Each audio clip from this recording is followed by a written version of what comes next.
ওটা দিন নামো।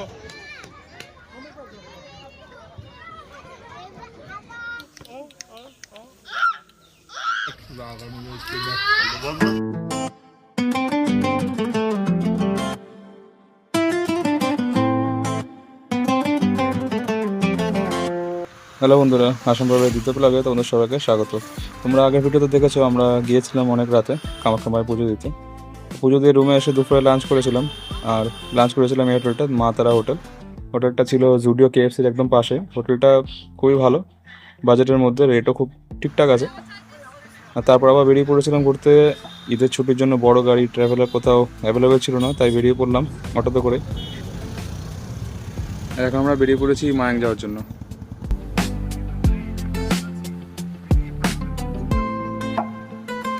আর মায়াং থেকে ফিরে এসে যাবো, এখানে একটা পার্ক আছে ব্রহ্মপুত্র রিভারফ্রন্ট নামে, সেখানে যাব।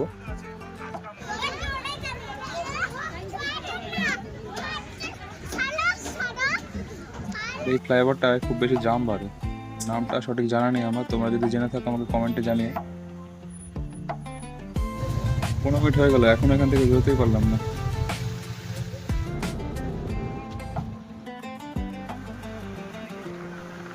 মায়াং কিন্তু পুরোটাই গ্রাম, আর যতটা এগিয়ে যাচ্ছি না টেম্পারেচার মনে হচ্ছে কমে আসছে।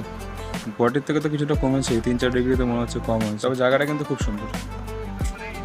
আর এটা হচ্ছে গোবর্ধন ব্রিজ, যেটা আগে লোকে বলতো মায়াংয়ের বর্ডার। এই ব্রিজটা পেরোলে কিন্তু মায়াং গ্রাম শুরু। উঁচু উঁচু পাহাড় দেখা যাচ্ছে ওদিকে। আর এই নদীটা এসেছে বাদিক থেকে, ওই ব্রহ্মপুত্রের, এটা একটা শাখা নদী। আর সামনে এটা হচ্ছে গোবর্ধন বাজার। একটু বাইরের ভিউগুলো দেখো তোমরা।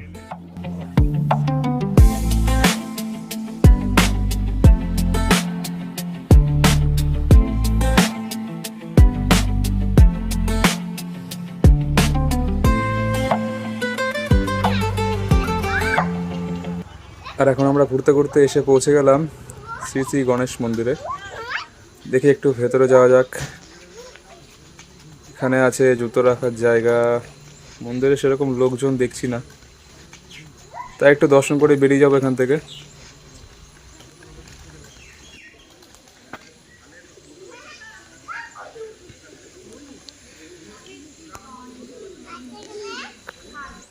দর্শন করে নিয়েছি, এবার এখান থেকে বেরিয়ে যাব পবিতরার দিকে। পবিতরা অবধি গিয়েছিলাম, কিন্তু সেখানে সেরকম কিছু দেখার মধ্যে কিছু দেখলাম না, তাই চলে যাচ্ছি আবার গুয়াহাটির দিকে।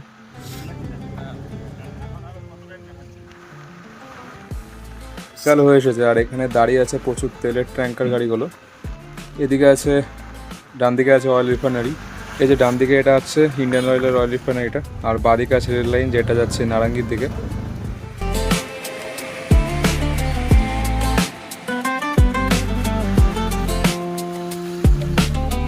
প্রায় পৌঁছে গেছি পার্কের কাছে। এটাও কিন্তু একটা লেক, এখানেও লোকজন আসে বোটিং করার জন্য।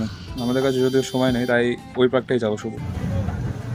পৌঁছে গেছি ব্রহ্মপুত্র রিভার ফ্রন্ট। এখানে লেখা আছে অসমীয়াতে ব্রহ্মপুত্র নদী পাভ রাধিকা শান্তি উদ্যান। আর ভেতরে চলে এসে দেখতে পেলাম পিকক আইল্যান্ড, যেটা পৃথিবীর সবচেয়ে ছোট বসতিপূর্ণ দ্বীপ। আর আমরা এটা কালকে যাব, পার্কটা ঘুরে দেখাবো তোমাদেরকে। আর এদিকে হচ্ছে এটা এন্ট্রি গেট, যেটাতে আমরা আসলাম। আমাদের এখানে কিন্তু কোনো এন্ট্রি ফি লাগেনি, তবে প্লাস্টিকের প্যাকিং করা জিনিসপত্র যা খাবার যা ছিল সেগুলো জমা রেখে দিয়েছে, পরে যাওয়ার সময় হয়তো ফেরত দিয়ে দেবে। আর এদিকে দেখা যাচ্ছে নদীটা, প্রচুর জল আছে, অনেকটা কিন্তু নদীর উপরেই আছে এই পার্কটা। বিকালে শুধু ভিউটা দেখো তোমরা।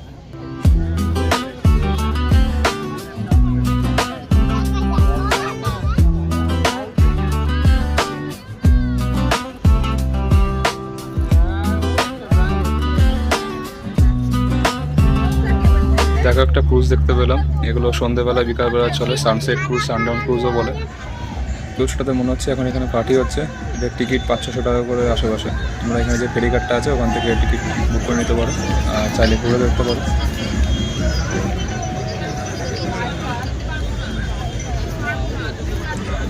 আর এই পার্কটা কিন্তু দারুণ সুন্দর, চলো তোমাদেরকে একটু ঘুরে দেখাই।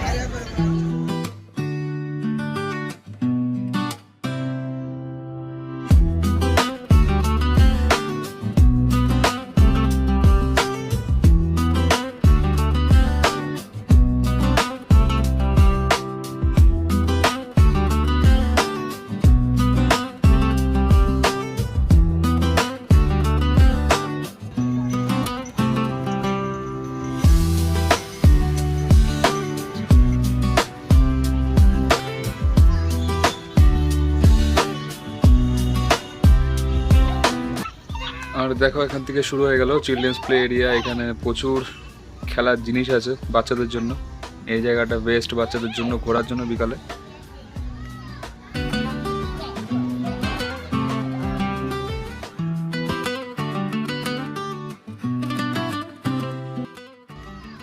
আর আমার সোনা এখানে উঠে পড়েছে, খেলা শুরু করে দিয়েছে সবার সাথে।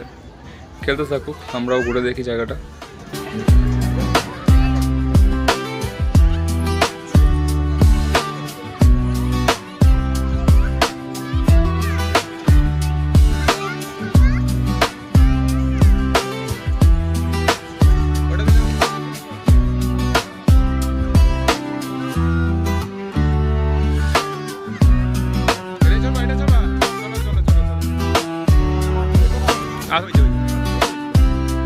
অনেকক্ষণ ঘুরলাম, এবার যাবো রুমের দিকে।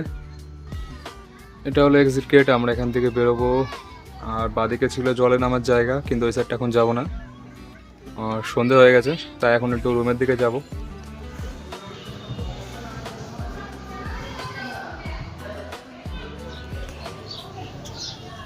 গুড মর্নিং, এখন বাজে সকাল 9টা, আর আমরা বেরিয়ে পড়েছি উমানন্দ টেম্পল যাওয়ার জন্য। আর সকাল সকাল রাস্তায় বেঁধে গেছে জ্যাম। আর দেখো এই ব্রিজের নিচে বাদিকে আছে স্টেশন, আর ডান দিকে আছে পল্টন বাজার। আর আমরা চলে এসেছি পল্টন বাজারের রাস্তায়। এটা হচ্ছে নেপালি মন্দির, তোমরা কিছুটা এগিয়ে আসলে দেখতে পাবে নেপালি মন্দির আছে। আর এটা হচ্ছে এই বাসগুলো যেগুলো দেখতে পাচ্ছ, এগুলো সরকারি বাস, ব্যাটারি চালিত এসি বাস। এগুলো শহরের বিভিন্ন জায়গায় তোমরা যেতে পারবে এটাতে। প্রচুর লাইন দিয়ে আছে এখানে বাসগুলো। দেখো আমাদেরকে আসতে হবে এখানে গেটওয়ে অফ গুয়াহাটি। এটা হচ্ছে ফেরিঘাট, সরকারি ফেরিঘাট এটা। এখানে আসবো কিন্তু ঘুরে আসতে হবে। এখানে কিন্তু প্রচুর বেসরকারি ফেরিঘাটও আছে, অনেক কটা ফেরিঘাট আছে এখানে। অনেকটা কিন্তু ঘুরে আসতে হলো। সামনে দেখো দেখা যাচ্ছে ব্রিজ, ওটা হচ্ছে নর্থ গুয়াহাটির ব্রিজ। তোমরা চাইলে কিন্তু ফেরিঘাটের টিকিট অনলাইনেও বুক করে রাখতে পারো আগের দিন। তার জন্য গুগলে এসে টাইপ করবা asiwt.in। এই ওয়েবসাইটটি দেখো ওপেন হয়ে যাবে, আর এখান থেকে তোমরা ডেট দিয়ে টিকিট বুক করে নিতে পারো। পৌঁছে গেছি গভর্নমেন্টের ফেরিঘাটে। দেখো কি সুন্দর লাগছে এদিকটা। তোমাদেরকে যদি গাড়ি ড্রাইভাররা বলে প্রাইভেট ফেরিঘাটে যেতে, তাহলে মানা করে দেবে, কারণ এখানে ব্যবস্থাটা একবার দেখে নাও, তারপরে তোমরা প্রাইভেট ফেরিঘাটে যেতে ইচ্ছাই করবে না। এখানে লেখা আছে গেটওয়ে অফ গুয়াহাটি, গুয়াহাটি প্রবেশদ্বার। আর এটা হচ্ছে টিকিট কাউন্টার, এখানে ঢুকে প্রথমে টিকিটটা কেটে নিতে হবে। চলো ভেতরে যাওয়া যাক। দেখো এদিকে হচ্ছে কাউন্টার, ডান দিকে কাউন্টার। টিকিট কেটে নিয়েছি আমরা, 100 টাকা করে টিকিট আপ ডাউন। বেসরকারি ঘাটের টিকিট কিন্তু 200 টাকা আপ ডাউন। যদিও ওদের বোট অতটা ভালো না, কিন্তু এদের সরকারের বোটটা কিন্তু খুব সুন্দর। আর ওয়েটিং হলটা দেখো শুধু, ভিতরে কত সুন্দর সাজানো গোছানো, চারিদিকে এলইডি লাগানো আছে ফেরির টাইমিংয়ের জন্য। আর বসার জায়গা কিন্তু প্রচুর। আমাদের ফেরি আছে ওই 10টার দিকে।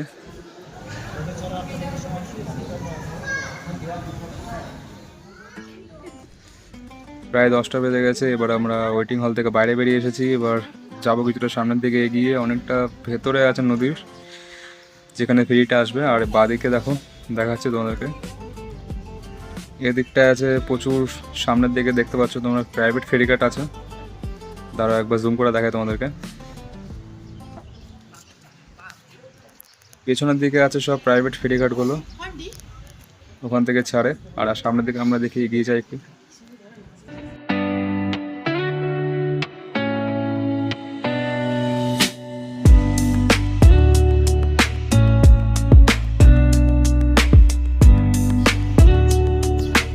এদিকটা দেখো দেখা যাচ্ছে পিকক আইল্যান্ড, এখানে যেতে হবে আমাদেরকে। আর এই বাঁদিকে দেখো, বাঁদিকে এখনও অনেকটাই যেতে হবে। বাইরে কিন্তু গরম আছে, রোদের জন্য গরম লাগছে, কিন্তু ভেতরটা এখানটায় সেরকম গরম নেই, কারণ জলের স্রোতের জন্য হয়তো ঠান্ডা লাগছে, ঠান্ডা হাওয়া আছে এখানে।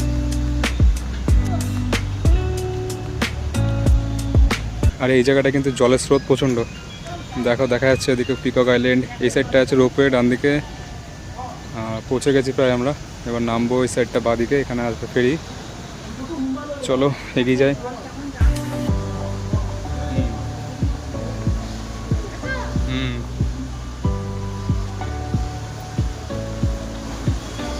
আর আগের পার্কটা কি যে ক্রুজটা দেখিয়েছিলাম তোমাদেরকে, সেটা এখান থেকে ছাড়ে, আলফ্রেস্কো গ্র্যান্ড।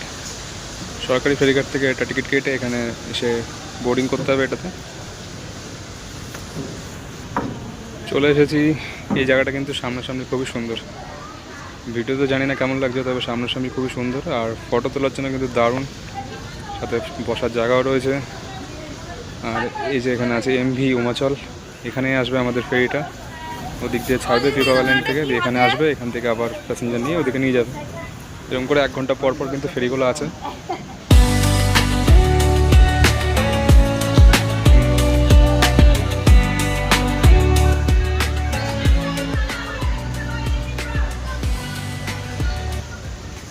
দেখো এই সাইডটা একটা বোট দাঁড়িয়ে আছে ছোটো, এই বোটটা কিন্তু দেখতে খুব সুন্দর লাগছে। আর ওদিকে দেখা যাচ্ছে প্রাইভেট ফেরির ঘাটগুলো আছে ওদিকে। ভেবেছিলাম প্রথমে প্রাইভেট ফেরিতে যাবো, যেহেতু টাইম আমাদের সরকারি ফেরির টাইমটা পেরিয়ে গেছিলো। তো সরকারি ফেরিতে গিয়ে বেসরকারি ফেরিতে গিয়ে দেখলাম যে অতটা ভালো না পরিষেবা, তাই চলে আসলাম সরকারি ফেরিতে আবার। তাই এসে এখন তো যাচ্ছি, আর কিছুক্ষণের মধ্যে আসবে, কারণ নদীতে দেখা যাচ্ছে যে পিকক আইল্যান্ড দিয়ে ছেড়ে দিয়েছে। তো আসলে তোমাদেরকে দেখাচ্ছি আমি।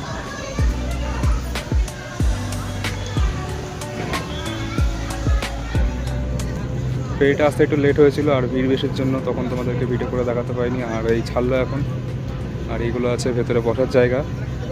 অনেকটাই বড় ফেরিটা, প্রচুর ভিড়ও আছে কিন্তু এখন। আমরা এখন যাচ্ছি উমানন্দ আইল্যান্ডে।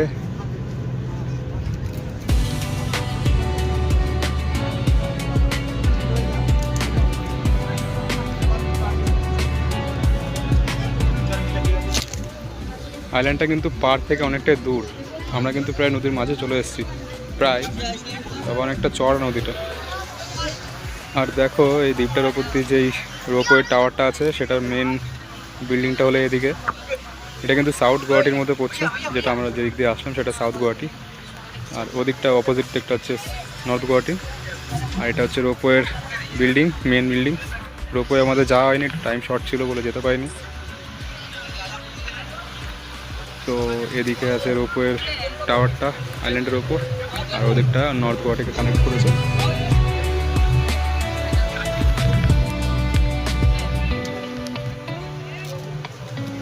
এটা হলো আমাদের ফেরি এমভি মেঘনা। 10 মিনিট হয়ে গেছে আমরা যাচ্ছি, এখনও মনে হচ্ছে 10 মিনিট লাগবে। আর এই দ্বীপটার লোকাল নাম হচ্ছে উমানন্দ আইল্যান্ড। উমা মানে কিন্তু দেবী পার্বতী। হিন্দু পুরাণ মতে কিন্তু এই দ্বীপটা দেবাদিদেব শিব তৈরি করেছিল দেবী পার্বতীর জন্য। এটার নাম পিকক আইল্যান্ড হয়েছিল যখন ব্রিটিশ শাসনকাল ছিল। তখন ব্রিটিশ অফিসার এসে এটাকে দেখে বলেছিল যে এটা ড্যান্সিং পিককের মতন দেখতে। তখন থেকে এই নাম পিকক আইল্যান্ড হয়ে গেছিলো। এই দ্বীপটায় কিন্তু এখানে ভস্মাচল বলেছে, কারণ হিন্দু পুরাণ মতে বলা আছে যখন ভগবান শিব ধ্যানে বসেছিল তখন কামদেব এসে ধ্যানভঙ্গ করে দিয়েছিল। আর তখনই দেবাদেব শিব তার তৃতীয় চোখের আগুন দিয়ে কামদেবকে ভস্ম করে দিয়েছিল। তা এখানকার একটা নাম হচ্ছে ভস্মাচল।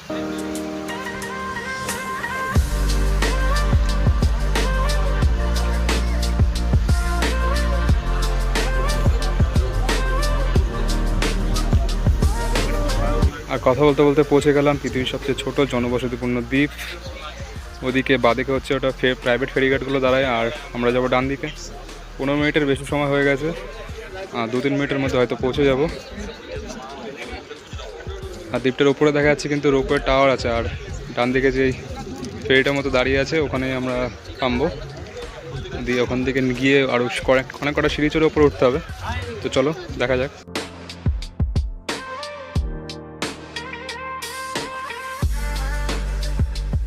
চলে এসেছি, থেমে গেছে ফেরি, এবার নামবো। কিন্তু এতক্ষণ বোঝা যাচ্ছিলো না কিন্তু যে ভিড় কিন্তু অনেকটাই বেশি আছে। বোট কিন্তু পুরোটাই ভর্তি, দেখো প্রচুর লোক।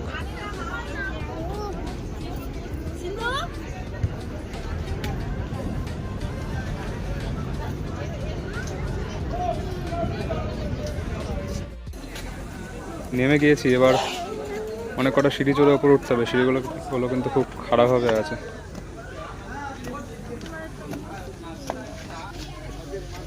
আর উঠে গেলাম প্রথম ধাপের এখানটায়। এখানে কাটা ফল বিক্রি হচ্ছে স্যালাডের মতন করে।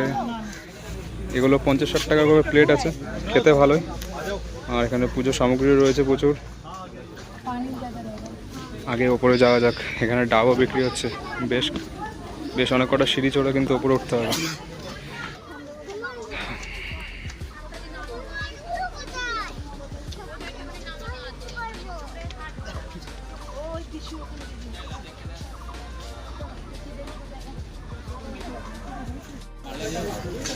তবে অর্ধেক এসে পৌঁছালাম।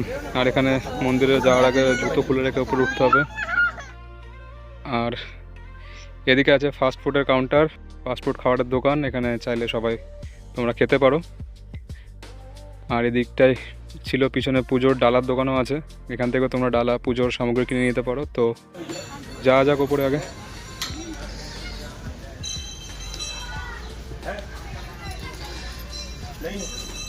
দেখা যাচ্ছে মন্দিরের গেট, আর কিছুটা গেলে পৌঁছে যাব। আর এই বাদিকে হচ্ছে হরগৌরী মন্দির। আসছি আগে মন্দিরটা ভেতরটা দর্শন করে আসি, তারপর এখানে আসবো। হ্যাঁ দেখো চলে এসেছি মন্দির প্রাঙ্গণে। আর এখানে প্রথমে এসে দর্শন করে নেব ভগবান গণেশ দেবকে।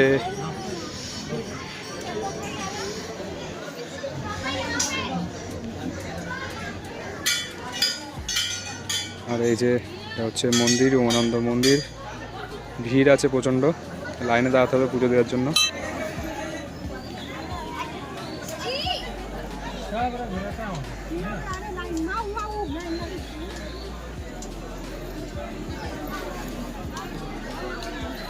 এবার আমরা যাবো, লাইনে দাঁড়াবো। ঘন্টাখানিকের বেশি সময় লেগে যাবে যা মনে হচ্ছে। তবে লাইনে দাঁড়াই, পুজো দিতে হবে, ঠাকুর দর্শন করতে হবে। লাইনে দাঁড়িয়ে আছে কিছুজন, তার মাঝখানে আমি হরগৌরী মন্দিরে এসে দর্শন করে গেলাম। এই মন্দিরে এখানে কিন্তু অনেকে পুজো দিয়ে যায়, তোমরা চাইলে পুজো দিতে পারো। আমি এবারে কি তাড়াতাড়ি ওপরে পুজোটা দিয়ে নিই, তারপর এখান থেকে বেরোবো, কারণ টাইম হয়ে গেছে অনেকটাই, আধা ঘন্টা হয়ে গেছে এসেছি।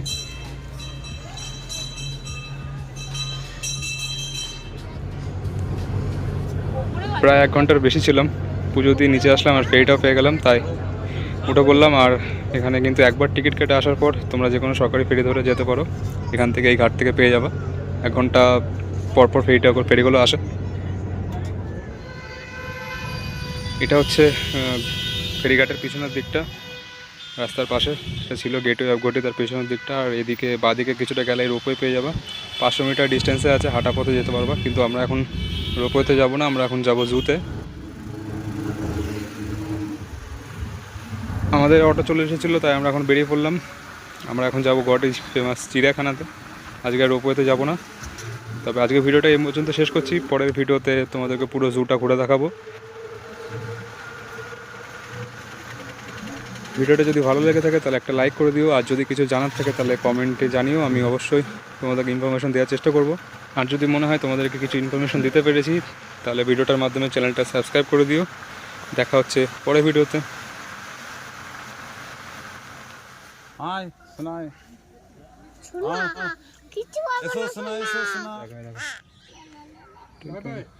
কামড়াস না।